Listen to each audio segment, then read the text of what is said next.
రాకాలోకంకి స్వాగతం. ఈ కంటెంట్ మీకు నచ్చినట్టయితే లైక్ చేయండి, మీ బంధుమిత్రులకు షేర్ చేయండి. ఇప్పటివరకు సబ్స్క్రైబ్ చేసుకోకపోతే సబ్స్క్రైబ్ బటన్ని నొక్కండి, అదేవిధంగా బెల్ ఐకాన్ని కూడా తప్పనిసరిగా నొక్కండి. మిత్రులారా, ఎడ్డెమంటే తెడ్డెం, ఊరందరిది ఒకదారి, ఉలిపి కట్టేది ఒకదారి, మొగుడిని కొట్టి మొగసాలకెక్కింది. ఇటువంటి సామెతలు 100కి 100 పాళ్ళు వర్తించే భారత రాజకీయ నేత ఎవరు అని ప్రశ్నిస్తే టపీమని ఏకాభిప్రాయంతో వచ్చే సమాధానం ఏంటంటే మమతా బెనర్జీ.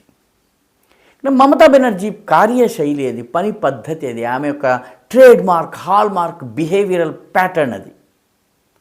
అందరూ ఒక దారిన వెళ్తే ఆమె దాని పూర్తి ఉల్టా దారిన వెళ్తుంది. అలాంటి మమతా బెనర్జీ బంగ్లాదేశ్లో జరుగుతున్నటువంటి సంక్షోభ సమయంలో, అక్కడ ప్రభుత్వము మారుతున్నటువంటి పరిస్థితిలో షేక్ హసీనా, ప్రధానమంత్రిగా ఉన్నటువంటి షేక్ హసీనా భారతదేశానికి రావడము, ఆ తరువాత పరిణామాలని, వీటిని నేపథ్యంలో ఆమె చేసినటువంటి ప్రకటన అందరినీ ఆశ్చర్యపరిచింది. ప్రభుత్వ పక్షాన్ని ఆశ్చర్యపరచడంలో పెద్ద విశేషం ఏమీ లేదు, కానీ ఈవెన్ విపక్షాలను కూడా ఆశ్చర్యపరిచింది. లెఫ్ట్, ఇల్లిబరల్, అదేవిధంగా సూడో సెక్యులర్ గ్రూప్స్ ఏవైతే ఉన్నాయో ఇవన్నీ కూడాను మమతా ఈ టైంలో బాగా అల్లరి చేస్తుంది, హడావిడి చేస్తుంది, దీంతో మోదీ పరువు బజార్కి ఇచ్చేయచ్చును అని భావించిన వాళ్ళందరికీ ఒక్కసారిగా పాల మీద కాస్త నీళ్లు తల్లితే ఎలా అవుతుందో అలాగా పొగ్గు చల్లారిపోయింది. మమతా బెనర్జీ ఏమంది? మమతా బెనర్జీ బంగ్లాదేశ్ సంక్షోభాన్ని హ్యాండిల్ చేసే విషయంలో ప్రధానమంత్రి నరేంద్ర మోదీ అనుసరిస్తున్నటువంటి తీరు ఏదైతే ఉందో, ఈ తీరు పూర్తిగా సమర్థనీయము. ఆయన వ్యూహ చాతుర్యం కానీ, ఆయన నాయకత్వం కానీ, ఆయన రణనీతి కానీ, ఆయన స్ట్రాటజీ కానీ అద్భుతము. దీనిని పూర్తిగా నేను సమర్థిస్తున్నాను. నేను, నా ప్రజలు, నా రాష్ట్ర ప్రభుత్వము భారత ప్రభుత్వంతో వెన్నంటి నరేంద్ర మోదీతో కలిసి పనిచేస్తుంది ఈ సంక్షోభ సమయంలో. ఈ ప్రకటన ఎందుకు వచ్చింది? మమతా బెనర్జీ లాంటి మొండి ఘటం ఇటువంటి ప్రకటన అడగకుండా ఎందుకు ఇచ్చింది? ఇది ఆలోచించవలసినటువంటి విషయము. ఇక్కడ బంగ్లాదేశ్ సంక్షోభంలో భారత ప్రభుత్వము వ్యవహరించినటువంటి తీరు అర్థం చేసుకోవలసినటువంటి అవసరం ఉంది. నిజానికి బంగ్లాదేశ్లో పరిస్థితులు దిగజారుతున్నటువంటి విషయము భారత ప్రభుత్వం ముందే గుర్తించింది. అదేవిధంగా భారత ప్రభుత్వము ఎప్పటికప్పుడు హసీనా వాజెద్కి, షేక్ హసీనా ఎవరైతే బంగ్లాదేశ్ ప్రధానమంత్రిగా నిన్న మొన్నటిదాకా ఉన్నారో ఆవిడకి అన్ని విషయాల్లో అడ్వైస్ చేస్తూ వచ్చారు. కానీ ఆమె చాలా విషయాల్లో నరేంద్ర మోడీ అడ్వైస్ తీసుకోలేదు. ఎందుకంటే ఆమె కూడాను ఒక 20 సంవత్సరాలుగా అధికారంలో ఉన్నటువంటి వ్యక్తి కాబట్టి, బంగ్లాదేశ్ని ఏకఛత్రాధిపత్యంగా పరిపాలిస్తున్న వ్యక్తి కాబట్టి, తీసుకోవలసిన తనకు నచ్చినవి కొన్ని తీసుకోవడమే తప్ప పూర్తిగా మాట వినడం లేదు. సో మన గూఢచారి వర్గాలు, మన విదేశ వ్యవహారాల విభాగము ఆమెను అక్కడ పరిస్థితి దిగజారుతున్న విషయము, అక్కడ జరుగుతున్నటువంటి కుట్రలు, ముఖ్యంగా జమాతే ఇస్లామీ చేస్తున్నటువంటి కుట్రలు. ఎందుకంటే ఈ జమాతే ఇస్లామీ బంగ్లాదేశ్ అనేటటువంటి గ్రూపు 1971లో బంగ్లాదేశ్ ఏర్పడాలని బంగ్లా ప్రజలు తిరుగుబాటు చేసి పోరాడుతుంటే, స్వాతంత్ర పోరాటం చేస్తుంటే, పాకిస్తాన్ జిందాబాద్ నినాదం ఇచ్చి సొంత ప్రజలను పట్టించి వాళ్ళ ఊచకోత, వాళ్ళ రేపు, వాళ్ళ నృశంస, హత్యలు, కిరాతకాలకు కారణమైనటువంటి పార్టీ ఈ జమాతే ఇస్లామీ బంగ్లాదేశ్. ఈ జమాతే ఇస్లామీ బంగ్లాదేశ్ నాయకత్వంలో ఇదంతా జరుగుతోందన్నటువంటి విషయాన్ని, దీని వెనుక అమెరికా ఉన్న విషయాన్ని ఆమెను, షేక్ హసీనాను మొదటి నుంచి కూడాను హెచ్చరించడం జరిగింది. దీనితో ఆమెను ఒక ప్లాన్ బికి కూడా తయారు చేసినట్టుగా తెలుస్తుంది. ఎందుకంటే అమెరికా కానీ, జమాతే ఇస్లామీ కానీ అంటే పాకిస్తాన్, జమాతే ఇస్లామీ అంటే పాకిస్తాన్ ఐఎస్ఐ అని అర్థం అనమాట. ఈ రెండిటి ప్రయత్నం ఏంటంటే, లిబియాలో గడ్డాఫీని చేసినట్టుగా, ఇరాక్లో సద్దాం హుస్సేన్ని చేసినట్టుగా చుట్టుముట్టి బంధించి అరెస్ట్ చేసి ఒక తంతు నడిపించి ఉరిశిక్ష వేయటమో, మన సద్దాం హుస్సేన్కి వేసినట్టుగా, లేకపోతే కలుగులో ఉన్నటువంటి ఒక కల్వర్ట్ కింద దాగున్నటువంటి సద్దాం హుస్సేన్ని గడ్డాఫీని కొట్టి చంపినట్టుగా, రాళ్లతో కొట్టి చంపినట్టుగా ఆ రకంగా షేక్ హసీనాని కూడా చేయాలన్నటువంటిది, ఆమె పార్టీకి చెందినటువంటి ప్రధాన నాయకులందరినీ చేయాలన్నది ఈ పథకంలో భాగం. ఎందుకంటే ఒకసారి మూక దాడి జరిగినప్పుడు కేసులు ఉండవు, తర్వాత ఎవరు చంపారన్నది ఉండదు, ఏది ఉండదు. చివరికి ఆమెను ప్రజలు మర్చిపోతారు, ఆమె పార్టీ పూర్తిగా కకావికలమైపోతుంది. అప్పుడు అమెరికాకి నచ్చినటువంటి, పాకిస్తాన్ మెచ్చినటువంటి వ్యక్తి గద్దె మీదకి ఎక్కుతాడు. బంగ్లాదేశ్ పూర్తిగా అమెరికా ఒళ్ళో ఒక యాపిల్ పండు రాలినట్టుగా రాలి పడిపోతుంది.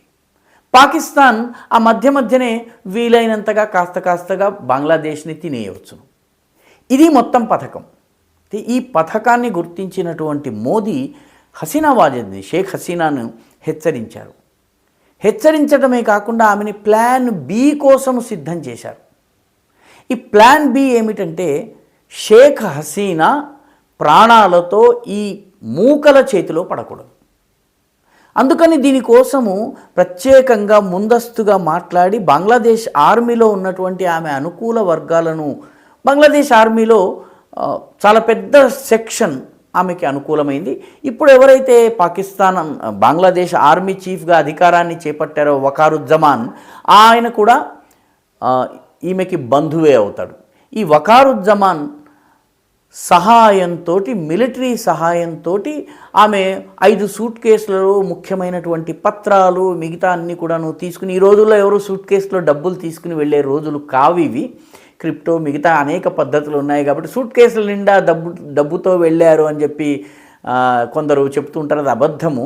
రకరకాల ముఖ్యమైన పత్రాలతోటి ఆమె బయలుదేరడము, ఒక హెలికాప్టర్ ఆమె కోసం సిద్ధంగా ఉండడము, 45 నిమిషాల వీడ్కోలు కార్యక్రమం జరిగిన తర్వాత ఆమె ఎక్కి త్రిపురలోని రాజధాని అగర్తలాకు వెళ్ళారు. అగర్తలాలో బంగ్లాదేశ్కి చెందినటువంటి ఒక విమానం అప్పటికే ఆమె కోసం ఎదురు చూస్తోంది.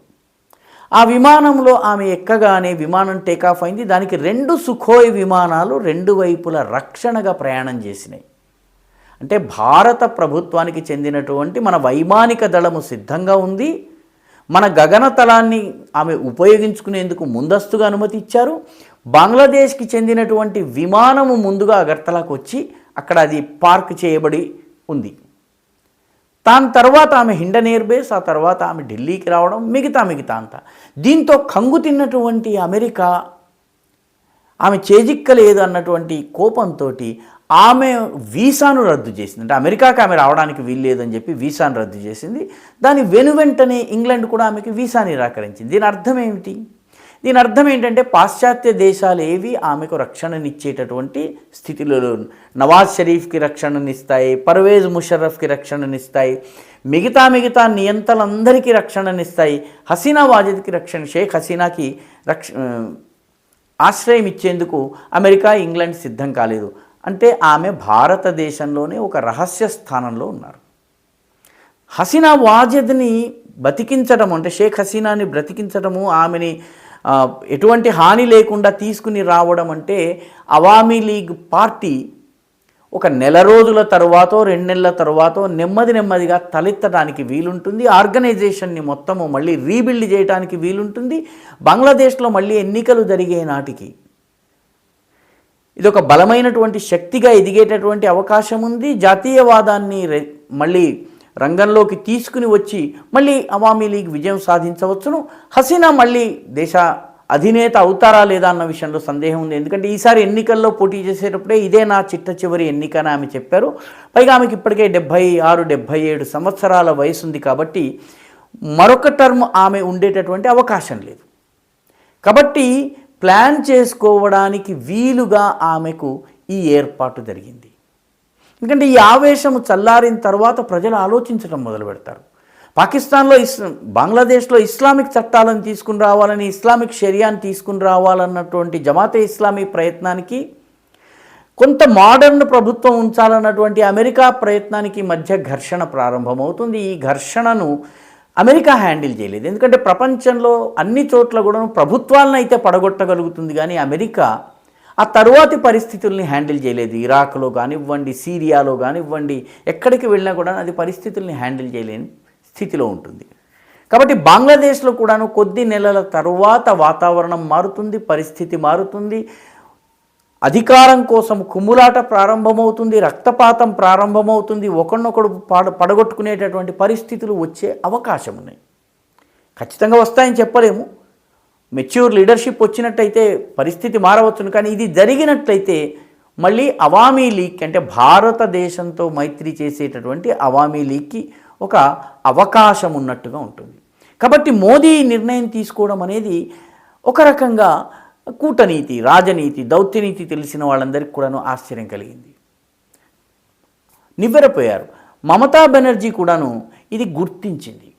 అంతేకాకుండా మమతా బెనర్జీకి చాలా స్పష్టమైనటువంటి సందేశం వెళ్ళినట్టుగా తెలుస్తున్నది. సందేశం ఏంటంటే, ఈ సమయంలో నువ్వు గనక ఇష్టారాజ్యంగా మాట్లాడిన ఇది చేసినా కూడాను ఎక్స్టర్నల్ ఎమర్జెన్సీలో భాగంగా రాష్ట్రంలో కేంద్ర ప్రభుత్వం గవర్నర్ పరిపాలన, రాష్ట్రపతి పాలన వస్తుంది, నువ్వు మరేమీ చేయలేవు, మేము బెంగాల్ని 2 భాగాలుగా కట్ చేసి ఉత్తర బెంగాల్ని ఒక యూనియన్ టెరిటరీగా డైరెక్ట్గా కేంద్రం యొక్క అధీనంలోకి తీసుకుంటాం. ఎందుకంటే సిలిగుడి నెక్, దాని చుట్టుపక్కల ఉన్నటువంటి ప్రాంతాల యొక్క వ్యూహాత్మక ప్రాధాన్యం చాలా ఉంది. కాబట్టి ఆ ప్రాంతాన్ని కాపాడుకునేందుకు అటు చైనా నుంచి, ఇటు బంగ్లాదేశ్ నుంచి, మరొక వైపు నుంచి మనకి దాడి జరగకుండా ఉండాలన్నట్టయితే దాన్ని సెక్యూర్ చేయాలి. కాబట్టి మేము దీన్ని విడగొట్టేస్తాం, బెంగాల్ని 2 ముక్కలు చేస్తాం, నువ్వు గనక కోఆపరేట్ చేయకపోతే నీ ప్రభుత్వము ఉండదు, బెంగాల్ కూడా ఈ రూపంలో ఉండదు, 2 రాష్ట్రాలయ్యి నార్త్ బెంగాల్ ఒక కేంద్రపాలిత ప్రాంతం అవుతుంది, నువ్వు కలిసి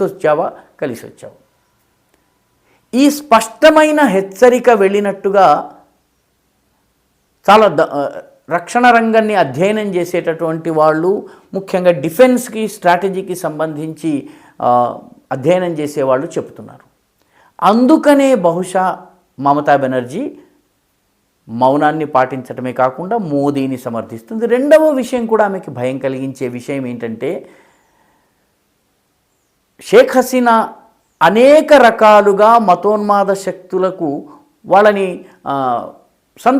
సంతృప్తి పరుస్తూ వచ్చింది, వాళ్ళకి కావలసినటువంటి సదుపాయాలన్నీ ఇచ్చింది, మతోన్మాదాన్ని ఈ రకంగా కంట్రోల్ చేయొచ్చని భావించింది, ఈ రకంగా మతోన్మాద శక్తుల ఓట్లను కూడా పొందవచ్చునని భావించింది. కానీ చిట్ట చివరికి ఆమె విగ్రహాలు, ఆమె తండ్రి విగ్రహాలు, ఆమె భవనంలో ఉన్నటువంటి చిన్న చిన్న ఫ్యాన్లు, పంఖాలతో సహా అన్నీ ఎత్తుకుని ప్రజలు ఎప్పుడైతే దొమ్మీకి పాల్పడుతున్నారో ఆమెకు అర్థమైంది ఏంటంటే, ఏ బంగ్లాదేశీ ఓట్ల ఆధారంగా తన రాజకీయం నడుస్తుందో ఒకరోజు తనకి కూడా ఇదే గతిని పట్టించే ప్రమాదం ఉందన్నటువంటి భయమేమన్నా ఆమెలో కలిగిందా?